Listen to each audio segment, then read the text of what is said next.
Hi, Neil here.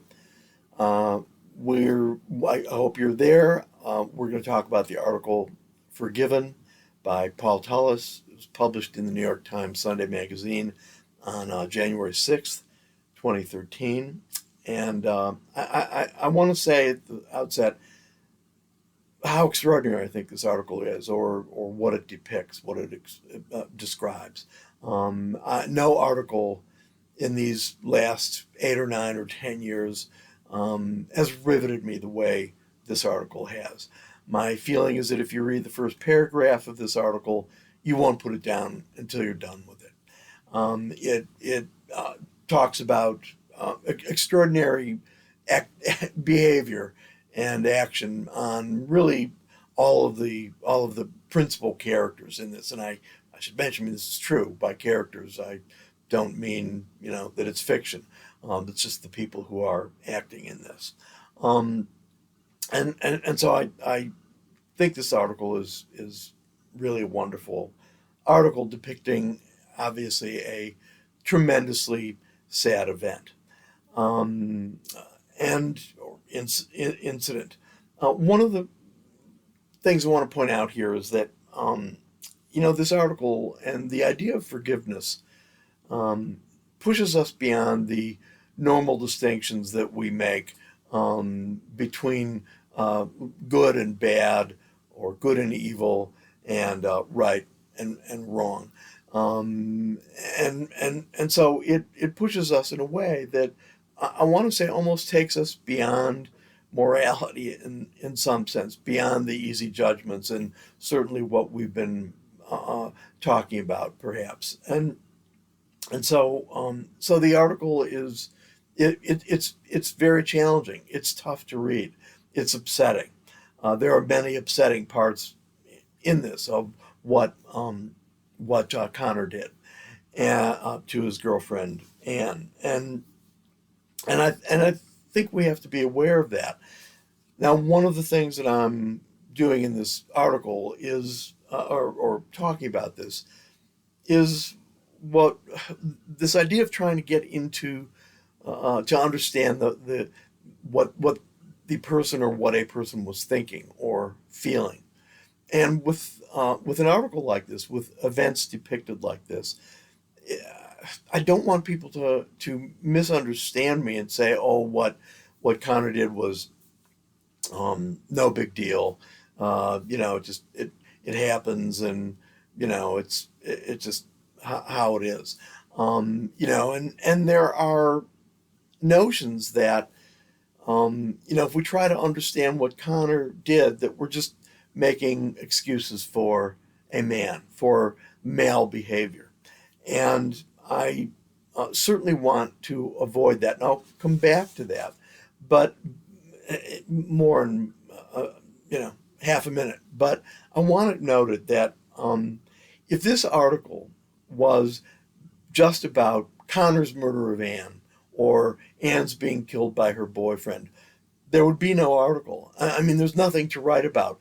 This events of people killing other people, it happens roughly 100 times a day in the United States. Our crime rate is way beyond what any other, certainly Western industrial country's crime rate is. They're not even close. And I mean, by factors of 100. It's just remarkable how much violence there is in this country and how much murder there is in this country. And so if this article was uh, just about Connor's murder of Anne, or Anne's being killed by Connor, it wouldn't it wouldn't there wouldn't be a point in writing it. What this article is about is this extraordinary act of forgiveness by Anne's parents, Andy and Kate Gromer. That's what this article is about forgiveness. We're going to talk about the murder, um, uh, um, Connor's, sort of what happened. We're going to talk about Anne's being murdered, but it should be understood that the theme of this is the idea of this is the forgiveness that the Gromares express and enact towards Connor. So I want that understood. Now, having said that, I don't want people to think, and I kind of hinted at this, I don't want people to think that I'm making excuses for Connor's behavior. This goes down pretty much about as close to first degree murder as you can get. I mean, it's not quite. There are extreme emotions involved, but this is a bad thing that Connor did. It is wrong what Connor did, and we should not make. And do not want to be seen as making excuses for it. And one of the points in this that I want to make here is that men are violent. They are much more violent than women in this culture. And I have included in the posts a page of statistics, and I'm going to go over some of them. So one of the first statistics is that the majority, 73% of family violence victims were females, are females. Females were 84% of spouse abuse victims and 86% of victims of abuse at the hands of a boyfriend or girlfriend. So what this means, and there are more statistics on this, is that men abuse women at a rate that many people don't acknowledge, and many men don't acknowledge. And I think in the last 15 to 20 years, we have seen, or it has become more apparent in our society, how widespread violence against women is.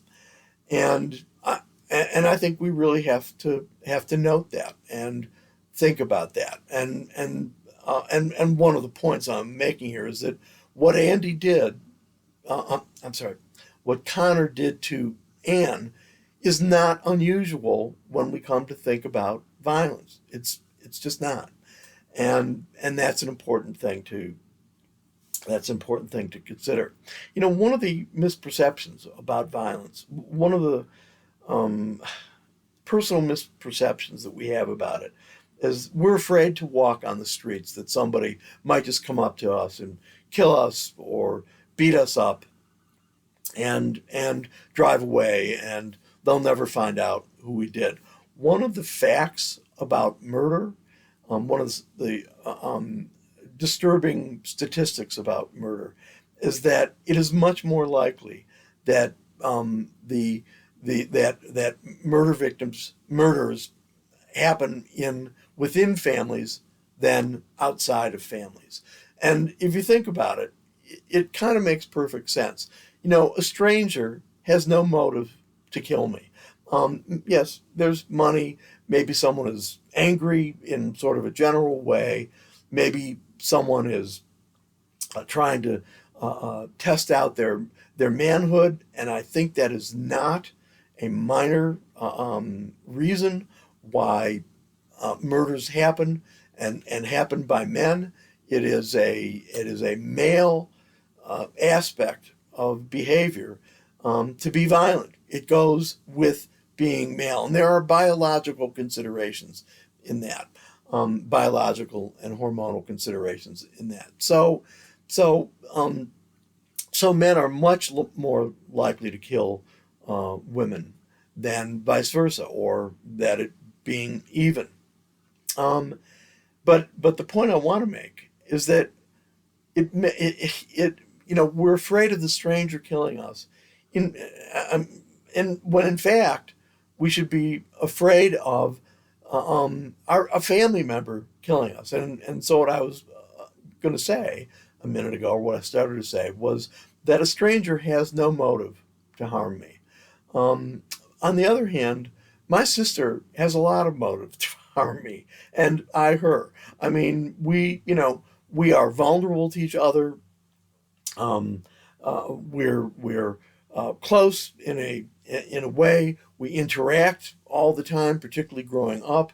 We do and say things that make the other one angry. We compete for love within the family. We compete for honor and success.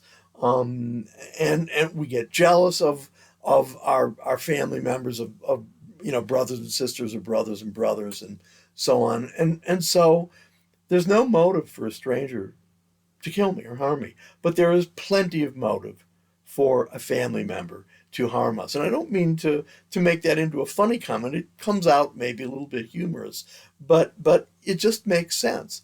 There are reasons that family members get pissed off at other family members and become violent.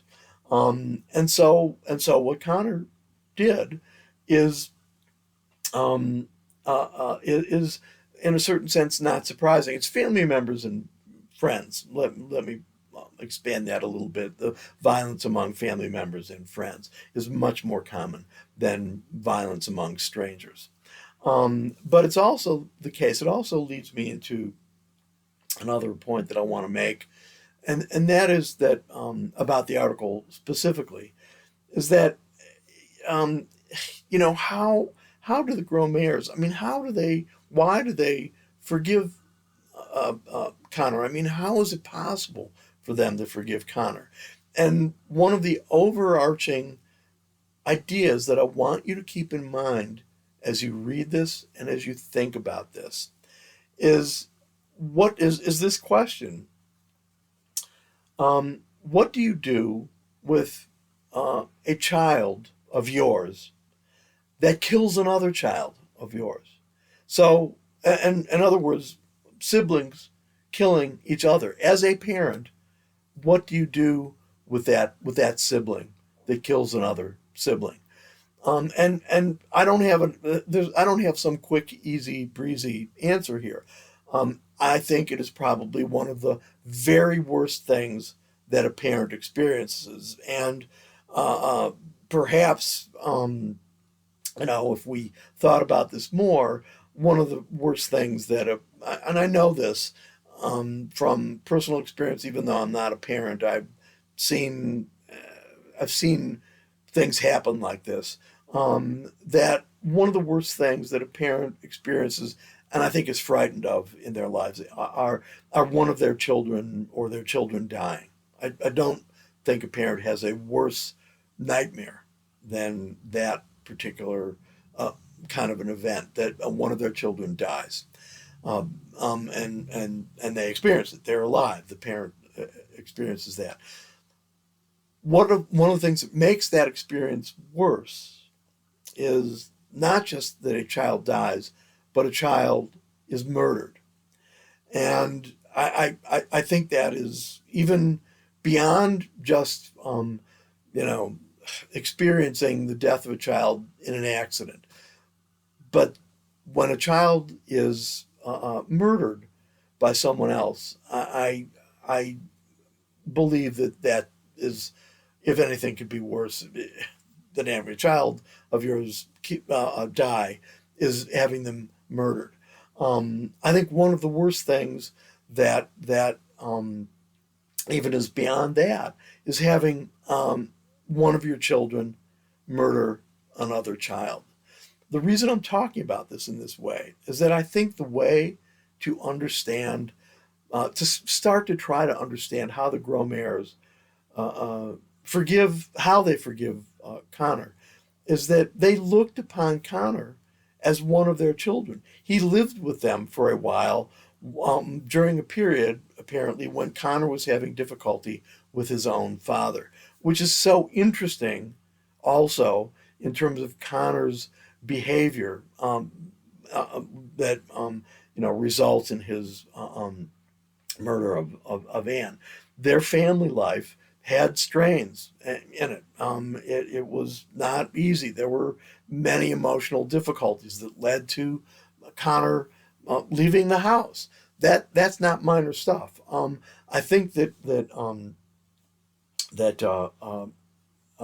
Connor's father recognizes this when Connor's father, Michael, says that admits to being angry and not himself, and perhaps violent even, and that he didn't, Connor's father, that he didn't deal with his own anger and violence very well. This is not, um, these events don't happen out of nowhere, and one of the ways we understand these of horrible events is by understanding their history and their background, and what a person's life was like. Well, one of the things that Connor's life was like is that he grew up with apparently a very strained relationship with his parents, and a very strained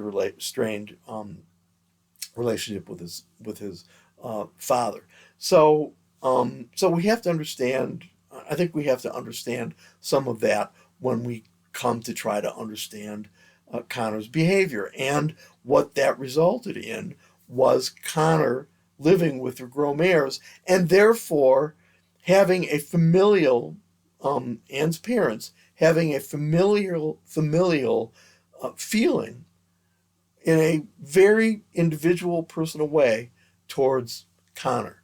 So the question of, how could the Gromers forgive Connor, is that we have to think in a literal way that of how do you forgive, or how do you deal with your child that kills another one of your children. I think the Gromers were probably based in that way. They seem to me, very, I mean, this I'm thinking is pretty obvious, but they seem to me very loving, in a general way. And I think that is that love is obviously expressed towards Connor. And there are many other events, I think, where both families loved each other. Connor and Anne had been going out for a long time. They expected, both families, both sets of parents expected that they would end up together. And so I think we have to keep that in mind if we're trying to understand how the Gromers forgive Connor.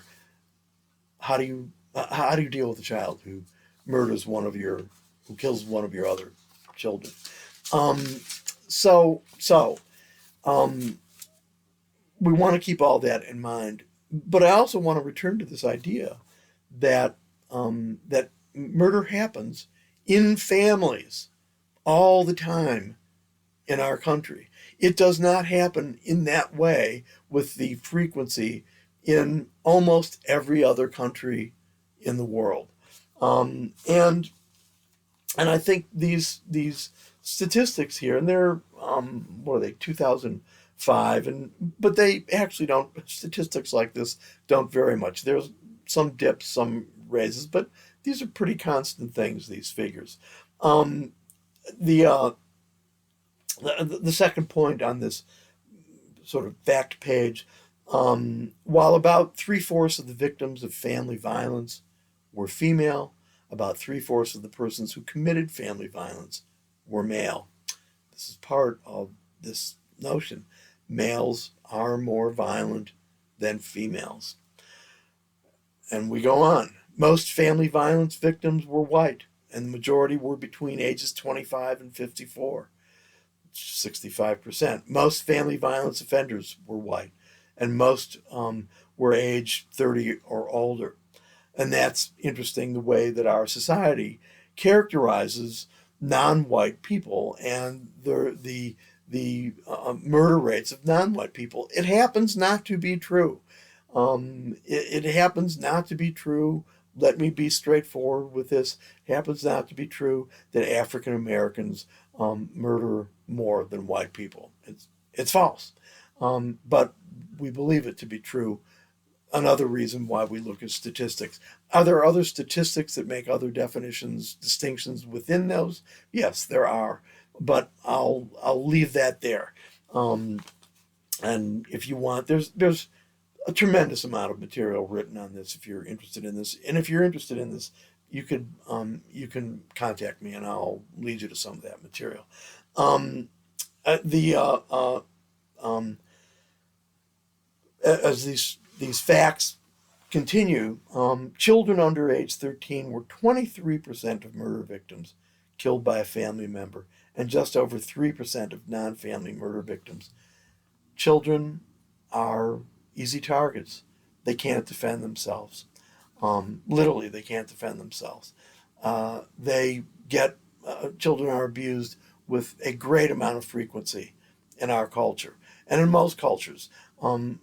Child abuse is not constrained or confined to any particular race, class, ethnicity, religion, and so on. We like to think it is, but it's not, and it happens frequently. So 23% of murder victims are children under 13. 8 in 10 murderers who killed a family member were male.